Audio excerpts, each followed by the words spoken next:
Presidente de Reumatologia na PUC Campinas. E hoje vou trazer o tema de atualização do guideline da SBR 2026 em relação ao tratamento da fibromialgia.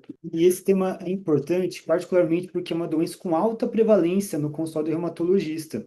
E tendo um tratamento guiado e baseado em evidências, a gente vai poder ter melhores desfechos clínicos e melhor qualidade de vida nesses pacientes.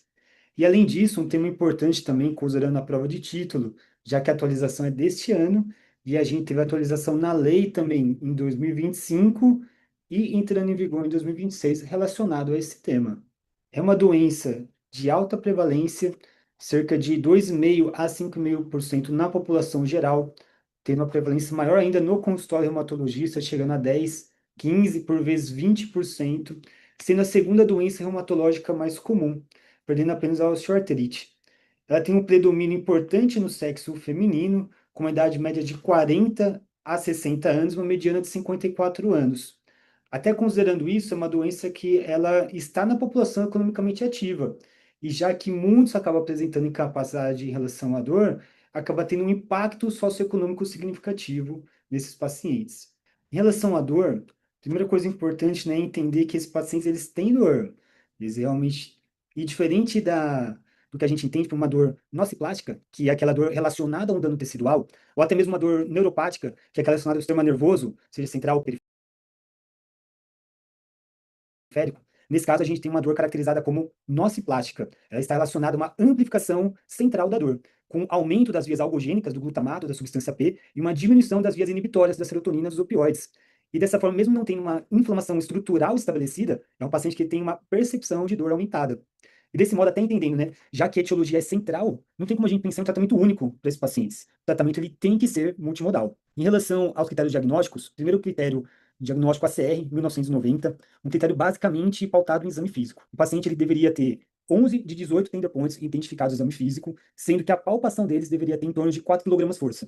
Então, só de ver isso, você vê que é um critério com uma pouca reprodutibilidade. E logo no começo já foi criticado, primeiro, por ser baseado em exame físico, e segundo, por não contemplar os outros sintomas da fibromialgia.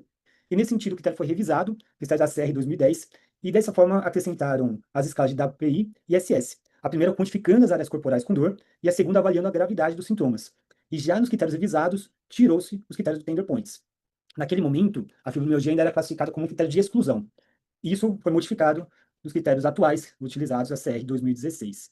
Nesse critério, primeiramente, a gente tem uma temporalidade, então a dor tem que ser generalizada acima de 3 meses. A gente mantém as escalas da API e SS e algumas mudanças importantes. A primeira delas é a fibromialgia é um diagnóstico agora de inclusão, não de exclusão. Ou seja, ela pode coexistir junto com outras doenças. Então, não se pensa mais em descartar as outras para pensar em fibromialgia. E justamente por conta disso, os exames laboratoriais são esperados serem normais. E não é preconizado que se peça outros exames ou outros perfis de autoanticorpos, como FAM, fator reumatoide, para fazer a exclusão dessa doença. Então, importante. Primeiro, é um diagnóstico de inclusão. Segundo, é um diagnóstico clínico. Portanto, laboratoriais esperados normais e não é necessário solicitar FAM, fator reumatoide ou qualquer outro exame para fechar esse diagnóstico. E agora, até já no guideline, o primeiro ponto importante que ele define é necessário fazer uma avaliação objetiva do segmento desses pacientes. E para isso utilizamos escalas. Ele não deixa definido bem ao certo que escala utilizar, mas ele deixa que o FQ, ou o modificado FIQR, ou o FSQ, são escalas validadas para a língua portuguesa e, portanto, elas são indicadas.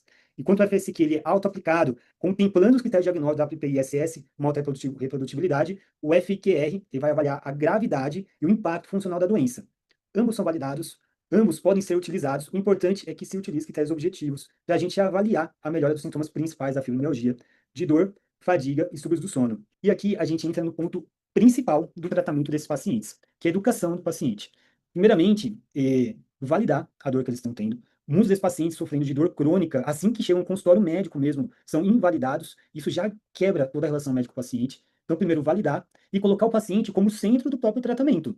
E fazendo isso, dando educação em saúde, explicando o que é a dor dele, mostrando que é algo benigno, que não é algo que vai causar deformidades ou algumas limitações a longo prazo, com o tempo, o paciente vai ter uma capacidade de autogerenciamento e ele vai poder fazer o próprio cuidado dele. Então, quando a gente educa o paciente, a gente está tratando ele. É importante ter um tempo na consulta pensando nisso, e esse é um método validado por sua alta evidência nessa prática. Já em relação à dieta e nutrição, não existe nada bem estabelecido.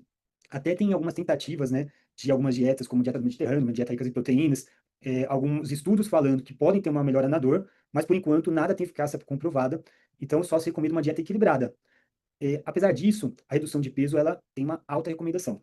Seja porque esse paciente assim, ele vai melhorar o autocuidado, esse paciente ele vai diminuir sobrecargas e assim vai melhorar também a autoestima dele. Então, não é classificado bem quais desses pontos a gente vai acabar melhorando, mas que a redução de peso ela faz parte do tratamento da fibromialgia.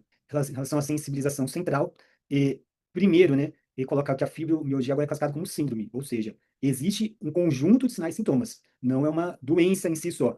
Então, por isso a gente tem que classificar como uma síndrome de fibromialgia, utilizando escalas como, por exemplo, o CSI, para verificar essa sensibilização central em relação a outras doenças, já que ela pode coexistir, por exemplo, com uma R. Então, o paciente com AR pode ter fibra, e essa escala é importante, já que a gente pode avaliar que existe esse outro componente adicional. E a parte fundamental do tratamento não farmacológico é o exercício. Primeiramente, é importante perceber que esse é um paciente que ele precisa de um tratamento multiprofissional. Claro, tem as dificuldades, né, em relação a isso, no nosso sistema de saúde, mas existe uma necessidade de tirar o foco do médico e colocar um foco multidisciplinar. Psicoterapeuta, fisioterapeuta, terapeuta ocupacional, todos em conjunto para promover uma melhor qualidade de vida desse paciente. O exercício aeróbico, nesse contexto, é o que tem a melhor evidência. Não tem uma distinção clara qual exercício deve ser realizado. Então, pode ser exercício aeróbico de solo, exercício aeróbico aquático, desde que seja feito pelo menos 2 vezes na semana, de 30 a 60 minutos. Até nesse contexto, né, é muito preconizado a hidroginástica, não tem essa preferência clara, pelo menos no guideline, mas a hidroginástica ela causa realmente um exercício aeróbico, e mais do que isso, um senso de comunidade que o paciente vai ter fazendo aquele exercício, e o alívio da água quente, que também vai promover uma melhor qualidade de vida. E em relação a isso, em relação ao exercício de força, ele também tem uma alta evidência, e mais ainda quando a gente associa o aeróbico com treinamento de força. Já o de flexibilidade, apesar de sim ser interessante ser realizado, não tem uma evidência clara em relação a isso. O foco nessa parte está aeróbico com treinamento de força. Outras atividades são validadas, como por exemplo o Tai Chi, que eles até colocam no estudos, né, sendo recomendado cerca de 1 a 2 vezes por semana, por 12 a 24 semanas, que ele vai promover uma melhora no equilíbrio, na força, apesar de não ter tanto aeróbico, eles colocam como tendo uma boa melhora na dor desses pacientes. Os Exergames, que são aqueles games interativos, como era, por exemplo, na época do Kinect, eles colocam que tem uma boa evidência na melhora da qualidade de vida desses pacientes, cerca de 2 vezes na semana, 60 minutos por sessão, de 8 a 24 semanas. E a plataforma vibratória coloca que tem evidência de melhora da dor, principalmente quando associada a outras atividades já classificadas como com evidência, mas não deixa uma periodicidade para ser realizada. Já a acupuntura ou a eletroacupuntura tem uma melhora significativa em relação à dor, e uma das novidades desse guideline é a neuroestimulação, dividida basicamente em 2 polos, né? A estimulação magnética transcraniana repetitiva e a estimulação transcraniana por corrente contínua, ambas atuando no córtex motor primário M1 e no córtex pré-frontal dorso lateral. As evidências são importantes, são interessantes, né? Diminuindo dor nesses pacientes, diminuindo o limiar à dor por pressão, diminuindo fadiga, a catastrofização e melhorando a qualidade de vida. Eles não colocam, pelo menos no guideline, protocolos definidos, né, em o que tem que ser feito, mas ele coloca que fazer recorrentemente acaba promovendo uma melhora do alívio desses sintomas de longo prazo. Ainda não é bem definido também se tem melhora na depressão e na ansiedade, mas alguns estudos já se mostram promissores em relação a essa parte. Em relação a terapias psicológicas, as duas têm grande evidência, né? O TCC, a terapia cognitivo-comportamental, e o ACT, a terapia de aceitação dos comportamentos. A primeira, a TCC, ela visa o paciente identificar os pensamentos e os comportamentos funcionais. E a partir disso, ele vai poder combatê-los, melhorá-los. E já a CT, ela não visa uma mudança nos comportamentos, mas ela visa o paciente identificar. E a partir do momento que ele identifica, ele pode aceitar esses comportamentos e assim conviver melhor com eles. Os dois com indicação, os dois com recomendação, mas outras modalidades de psicoterapia, por enquanto, não têm evidência. Terapias complementares, basicamente todas as outras que não foram comentadas até aqui, ou eles têm evidência para não fazer, ou ainda têm evidência insuficiente.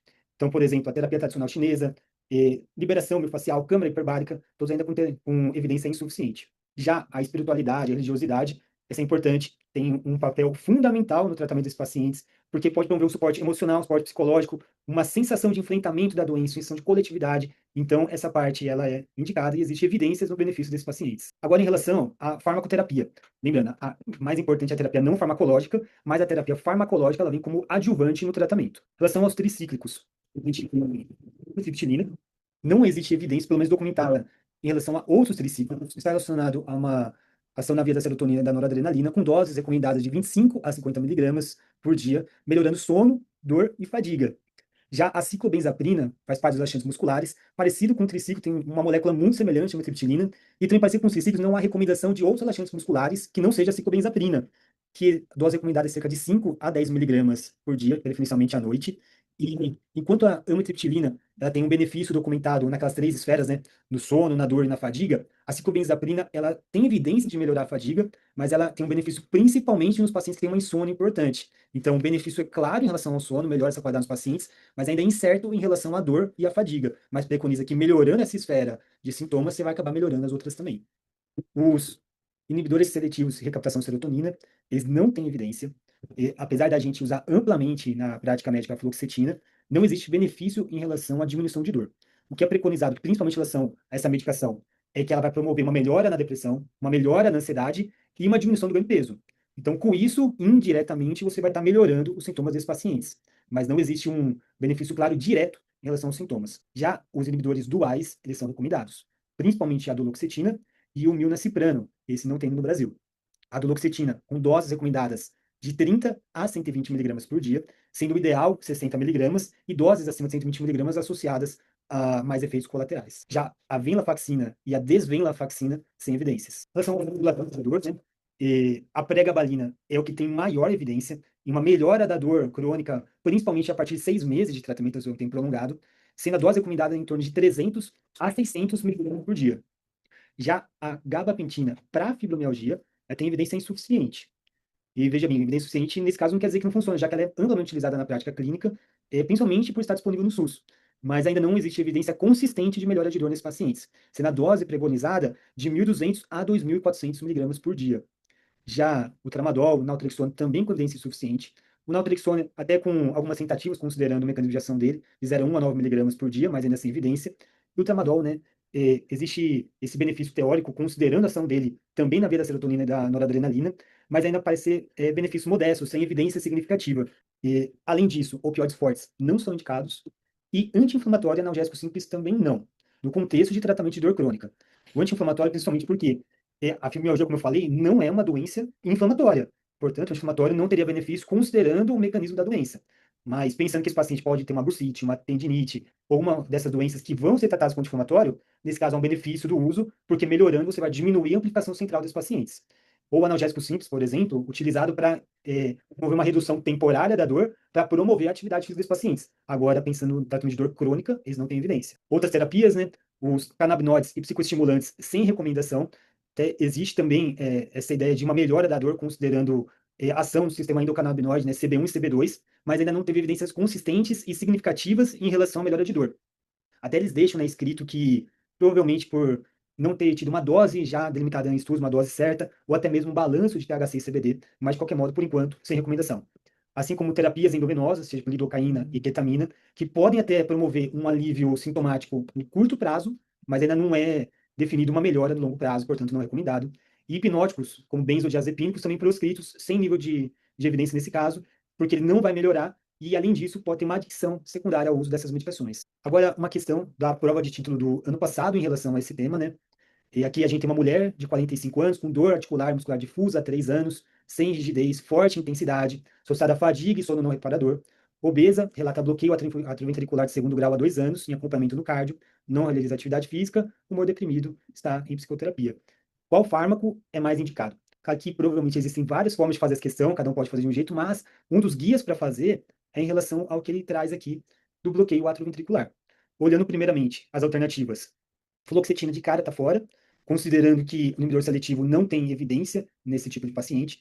Agora, a amitriptilina, ela, por prolongar o intervalo QT, ela é contraindicada em pacientes que têm alterações cardíacas estruturais e elétricas, seja bloqueios atrioventriculares avançados, a partir do segundo grau, né, MOPS 1, MOPS 2, ou BAVT, e outros também, como, por exemplo, bloqueio de RAM. Então, nesses pacientes, é proscrita a medicação devido ao risco de evolução para arritmias malignas, como torsades ou até mesmo parada cardíaca.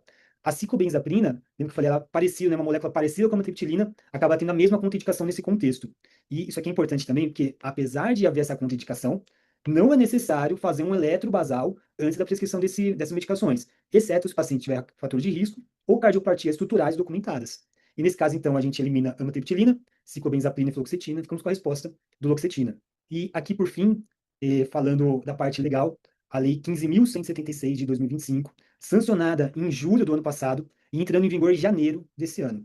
É uma lei que ela abrange algumas doenças, como fibromialgia, fadiga crônica, síndrome da dor complexa regional e outras doenças correlatas, classificando como PCD.